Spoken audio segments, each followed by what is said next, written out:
Okay, we'll go ahead and get started with our second press conference of the day. We are joined with Kyle Busch, driver of the number 18 M&M's Toyota. We'll go ahead and open it up to questions. Please raise your hand. We'll get a wireless mic to you. Bob, we'll start with Bob up front. Who's the first off? Is there anything you try to do to avoid bad luck? Like, is there anything you try to either change routine-wise or anything just to try to change your luck? No, not really. I've had some bad luck spells, I guess, in the past, and you just always kind of wonder when it's going to be over, and you can finally focus on getting the finishes that you deserve or that you would hope to get just based off of your performances and not something bad happening to you, taking you out of a running. I know Kurt's been at the 2311 shop, during races and is very engaged, but with him being out for so long, there's obviously some question of, like, could he come back? And I'm curious, with you not having a ride and knowing that that's a Toyota ride, does his health impact, any potential decision, your decision-making process at all on as far as whether he would or wouldn't drive next year? I guess it could. I don't know that it's necessarily been a prospect. So obviously I'd want him to be able to do what he wants to do and go out the way he wants to go out. I kind of talked about that where him and I just had a conversation where, he's like, a Pocono qualifying crash isn't necessarily the best way of going out, and I'm like, you're 1,000% right, So I just wish him the best, that he can continue to get better and feel better and get through the processes of what this is. It's nothing like breaking a bone and being out, with an arm injury or leg injury, foot injury, anything like that. Obviously, it's the melon on top of your head that's very important to your well-being going forward. And so just hope that all of that can go well for him and he can get back as soon and as safely as possible. All right. Come up here to Nate. And Nate Ryan, NBC Sports. Kyle, David Wilson did an interview yesterday with SiriusXM in which he said that he was still confident about keeping you in the camp and that everything was on the table to do that.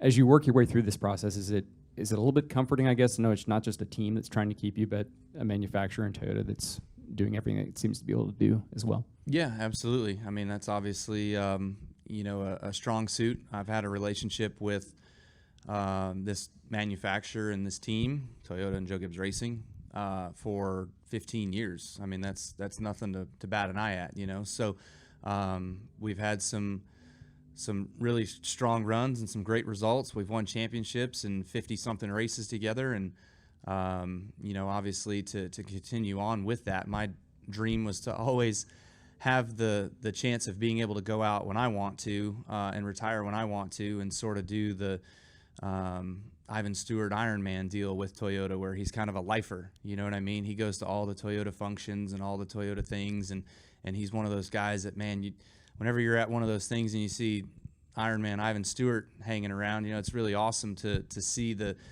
brand tie that he has, and that was always kind of my thought of being the NASCAR guy in the Toyota realm, and being one that's been the most successful driver for that manufacturer here in the NASCAR ranks. So would love to have that opportunity. It's just a matter of being able to put all the pieces in the right places, and it's not as simple as a 7-year-old puzzle.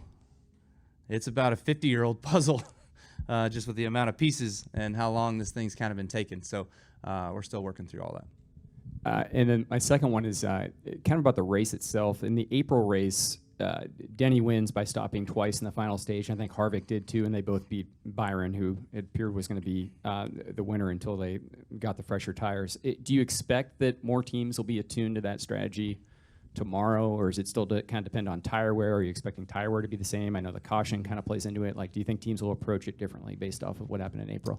I think if you play the same race over again, it's going to be a two-stopper in the final stage, no question. I think everybody will jump on that. It's also 20 degrees hotter than it was here the first time around, so tire wear and fall off is going to be worse. So you will be,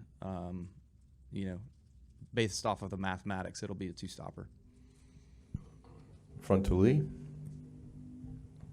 You've said this from the get-go with your negotiations that you have to put yourself and your family first, and I get that. But this is the time of year when deals start getting put together with drivers, sponsorship starts getting put together with drivers and teams. So is everything just kind of on hold at KBM until your part of the puzzle is completed?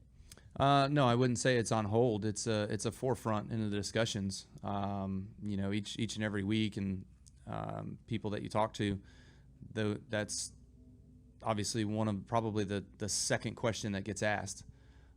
So it's high up there for sure, and that's probably why it's taking a little bit longer than what it should. And so just working through those pieces again, the puzzle is not as easy and as simple as it may seem from the outside. So, which that answers a lot of other questions in my career and in my entirety. I'm not as simple as it may seem, ever. So, you know, being able to put all of that together is yeah, just like I said, just not as easy as it seems. So we're, again, trying to work through that. I had another thought, but I lost it. What do you got? It happens with age. I'm learning. Yeah. Sonoma, this car. Oh, now I know what it was. All right, sorry. So this is the second time I've gone through this. The last time I went through this was 15 years ago. The landscape of the sport was entirely different 15 years ago. And so this, to me, you know, that I had a runway of 20, 25 years ahead of me, you know? So I had probably a little bit more runway to stand on. And I understand that. I get that. But to me, this situation right now is very important to me as well as Kyle Busch Motorsports, because wherever this next place is, whether it's Joe Gibbs Racing or whoever, I would like it to not have to go through this again, right? I've got 6, 7, maybe 8 more years. If I play all this out perfectly, Brexton and we share a truck when he turns 16 years old, when he's 16 and 17, and then it's his when he's 18, and I'm done, I'm out. You know what I mean? Like, that's the perfect play. And so if I can align all of that, you know, the runway does exist for a Busch. Obviously, he's pretty talented. He wins a lot. He wins more than I do. I hear about it every day. So the runway for him, if you want to look at it that way, is 30 years plus. So, you know, he can carry on this legacy a hell of a lot longer than I will. Good point. Suarez was at a test with Kimi this past week, and he was talking about how aggressive drivers are, and, you know, warning them about certain drivers. And, you know, I'm just kind of curious, what kind of a wake-up call do you think it's going to be when he's out there racing the Ross Chastains or the Kyle Busches or the Brad Keselowskis? I mean, you've been there at Watkins Glen. You know what it's like. It's beating and banging, and that's he's not used to having fenders like that. Yeah, I mean, I hope he's at least watched a couple of these races at road courses and see what the end turns into. You know, Indy's entirely different than Watkins Glen.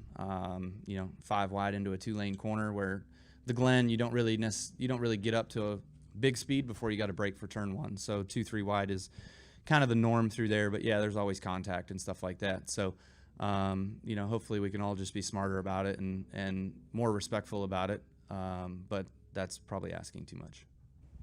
Yeah. Okay, we'll come up front to Kelly. KellyCrownRacer.com. Kyle, you said it there a minute ago. This is not the first time you've gone through it in terms of contract negotiations, but add in the new car this year, trying to learn that, the recent stretch of bad luck that you've spoken about. Is this one of the most mentally trying years that you've had in the series when you add all of that together? Yeah, for sure. Please hold. I'm getting my facts straight here. All right. So let's throw some facts, which is performance, on top of the optics, which is results, right? Sonoma, collectively, JGR, we all sucked. Nashville, we were P2, led the most laps, coulda, shoulda won the race, barring a strategy call at the end. Road America, driver made a mistake, pit road over the wall too soon, speeding penalty, race went green to the end. Atlanta, good car, drove from 19th to the top 3 in the opening run. We had a hiccup on pit road. We were involved in the next crash. New Hampshire, we spun twice. We weren't very good. Our teammates were a little bit better than us, obviously. Still was able to salvage a 12th. Pocono, one of the top 3 best cars all day, led to most laps, finished P2 before the Room of Doom. And then the Indy Road Course, obviously, we were probably a 10th to 12th place car. We put ourselves inside the top 10. We just passed the 2 car leading into the second to last caution of the day, and the 2 car ended up finishing second, making his way through all the chaos at the end, and we did not. So I think, where did I finish? 11th on that one. So was still able to come from 24th to 11th on the last restart. So a lot of bad luck in there, and that's not indicative of how we've been running. So if we can just finish how we've been running, you know, we're no slouch. I feel like we're still contenders. Okay, any more questions? Up here from Mike. And right here. Mike Embry, NBC Sports. Kyle, talking about road courses in general, and you mentioned Indy, does it make sense to keep running that course with the first turn like it is, where people are always going to try to put 5 cars where 1.5 or 2 can go? Can anything change to make that make more sense? Sure. I mean, you can change anything you want to. We could throw the green flag going through the S's if you want, but I don't know. You know, other guys have kind of had, just through rumblings I've heard, is single file restarts, you know, throw the green coming out of 13, where we all kind of accelerate through 14, and then we're all a little bit more spread out, and you have a different shot at turn 1, not so packed up so tight. So there's all kinds of different things that you can do. I think that restarting early single file is something the IndyCar guys do or something, so that's kind of where that idea maybe stemmed from. But yeah, or you could just go back to the oval and make Indy what really Indy is meant to be, and go run the oval with our cars. So yeah, I would think from the driver standpoint, we would all like to go see the Indy oval and see what it looks like, and be back on hollowed ground, if you will. But you know, as far as action and calamity and destruction, if that's what you're into, keep us where we're at. Don't change a thing. AP, is there a team strategy for making sure Martin gets in the playoffs? Oh man, we're in Richmond. That's a bad question. That's a bad question. I have an itch. No. Race it out, play it as it is, you know, that's all you can do. So. Okay, and on that, we'll just wrap it up. Thanks for coming in, Kyle. Thank you very much.